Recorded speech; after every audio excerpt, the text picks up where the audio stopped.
दोस्तों, राजस्थान के अलवर जिले में भानगढ़ का किला स्थित है। भानगढ़ का किला अपने बर्बाद होने के इतिहास और रहस्यमय घटनाओं के कारण पूरे भारत में प्रसिद्ध है। यह किला भारत के सबसे डरावने स्थानों में गिना जाता है। यहाँ तक कि पुरातत्व विभाग द्वारा सूर्यास्त के बाद इस किले में प्रवेश न करने के संबंध में चेतावनी जारी की गई है। इतिहास के अनुसार सन 1573 में निर्माण होने के बाद भानगढ़ का किला लगभग 300 वर्षों तक आबाद रहा। उसके बाद यह किला ध्वस्त हो गया। दोस्तों, इस किले के ध्वस्त और उजाड़ होने के पीछे कई कहानियां प्रचलित है जो कि यहाँ के लोगों के द्वारा सुनाई जाती है। तो आइए दोस्तों, आज के इस वीडियो में हम लोग इस किले का इतिहास और इसके रहस्यमयी होने के पीछे की कहानी को जानते हैं। तो दोस्तों, पूरी जानकारी के लिए वीडियो को पूरा देखिएगा और चैनल को सब्सक्राइब और वीडियो को लाइक जरूर कीजिएगा। तो चलिए शुरू करते हैं। सबसे पहले हम लोग भानगढ़ किले का इतिहास को जानते हैं। दोस्तों, भानगढ़ किले का निर्माण सन 1573 में आमेर के महाराजा भगवंत दास ने करवाया था। ध्वस्त होने से पहले यह किला लगभग 300 वर्षों तक आबाद रहा था। महाराजा भगवंत दास के पुत्र मान सिंह थे जो मुगल बादशाह अकबर के नवरत्नों में सम्मिलित थे। मान सिंह के भाई माधो सिंह ने 1613 में इस किले को अपनी रिहायशी बना लिया। माधो सिंह के 3 पुत्र थे, सुजान सिंह, छत्र सिंह और तेज सिंह। माधो सिंह के मरने के बाद भानगढ़ किले का अधिकार छत्र सिंह को मिला और छत्र सिंह का पुत्र अजब सिंह था। लेकिन अजब सिंह ने भानगढ़ किले को अपनी रिहायशी नहीं बनाया, बल्कि उसने निकट ही अजबगढ़ बसाया और वहीं रहने लगा। अजब सिंह के 2 पुत्र काबिल सिंह और जसवंत सिंह ये दोनों अजबगढ़ में रहे, जबकि तीसरा पुत्र हरि सिंह 1722 में भानगढ़ का शासक बना। हरि सिंह के 2 पुत्र मुगल बादशाह औरंगजेब के समकालीन थे। औरंगजेब के प्रभाव में आकर उन दोनों ने मुसलमान धर्म अपना लिया था। धर्म परिवर्तन के बाद उनका नाम मोहम्मद कुलीज और मोहम्मद दहलीज पड़ा और औरंगजेब ने इन दोनों को भानगढ़ की जिम्मेदारी सौंपी थी। औरंगजेब के मरने के बाद मुगल कमजोर पड़ने लगे। तब राजा सवाई जयसिंह ने मोहम्मद कुलीज और मोहम्मद दहलीज को मारकर भानगढ़ पर कब्जा कर लिया। यही था भानगढ़ किले का इतिहास। अब चलिए हम लोग जानते हैं इस किले के रहस्यों के बारे में। दोस्तों, भानगढ़ का किला अपनी असामान्य घटनाओं के लिए जाना जाता है। ये असामान्य घटनाएं इस किले को रहस्यमयी बना देती है।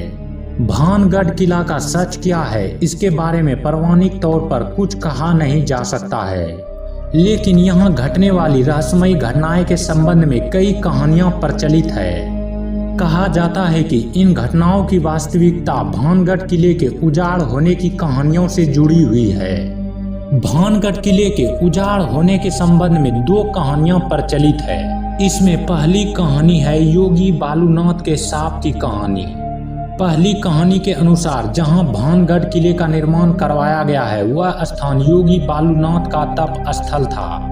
उसने इस वचन के साथ महाराजा भगवंत दास को भानगढ़ किले का निर्माण की अनुमति दी थी कि किले की परछाई किसी भी कीमत पर उसके तप स्थल पर नहीं पड़नी चाहिए। महाराजा भगवंत दास ने तो अपने वचन का मान रखा, लेकिन उसके वंशज माधो सिंह ने इस वचन की अवहेलना करते हुए किले की ऊपरी मंजिल का निर्माण करवाने लगे।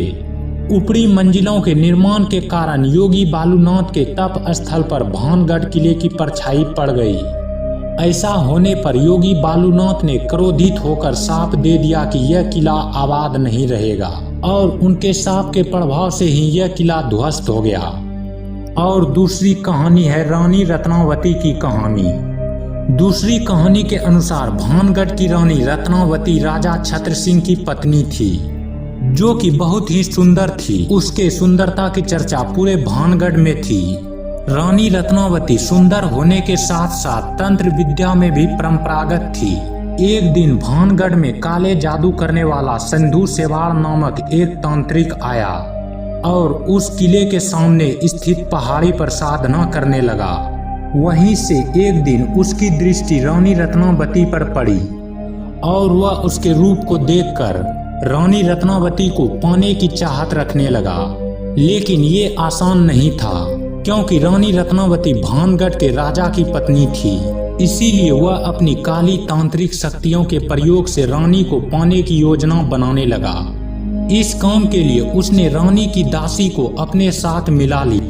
एक दिन जब वह दासी बाजार में रानी रत्नावती के लिए श्रृंगार का तेल लेने गई, तब तांत्रिक ने तांत्रिक शक्तियों से उस तेल पर वशीकरण मंत्र का प्रयोग कर रानी रत्नावती के पास भिजवाया।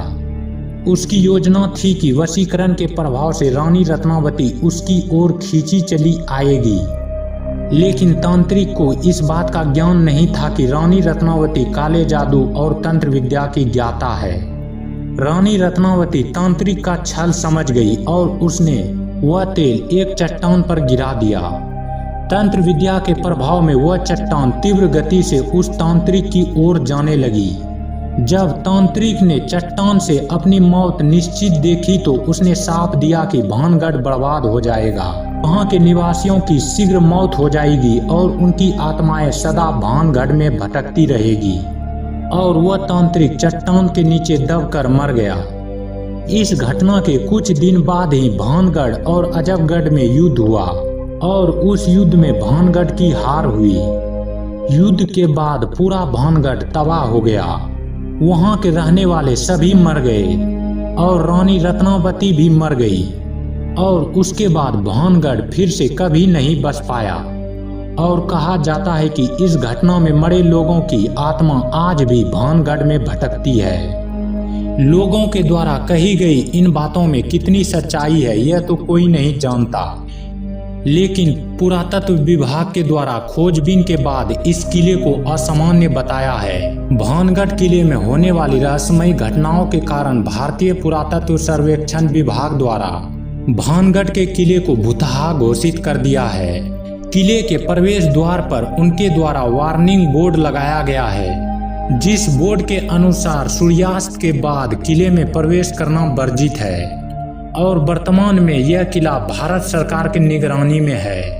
तो दोस्तों आज के वीडियो में इतना ही। अगर आपको यह वीडियो अच्छा लगा हो तो कमेंट बॉक्स में ज़रूर बताएं। और अब हम लोग मिलते हैं एक नए वीडियो में एक नए इंटरेस्टिंग टॉपिक के साथ।